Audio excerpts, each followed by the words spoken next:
என்ன தோழர்கள் எல்லாம் கேட்டாங்க, ஏன் நீங்க ஒரு ஆளு கோட்டு சூட்டு போட்டு வந்தா போதாதா, ஏன் எல்லாரையும் போட சொல்றீங்க?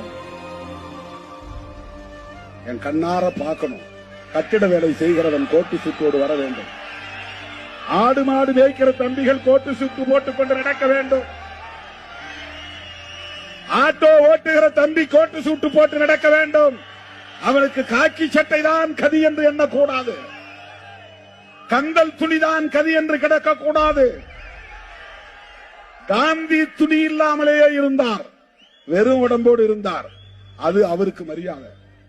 சமகாலத்தில் புகழ்பெற்ற தலைவராக விளங்கிய புரட்சியாளர் அம்பேத்கர் அவர்கள் ஒவ்வொரு நாளும் கோட்டு சூட்டோடு தான் வெளியே போவார். அந்த குடும்பம் வறுமையிலே உழன்ற போதும் உடையிலே கவனம் செலுத்தியவர் புரட்சியாளர் அம்பேத்கர்.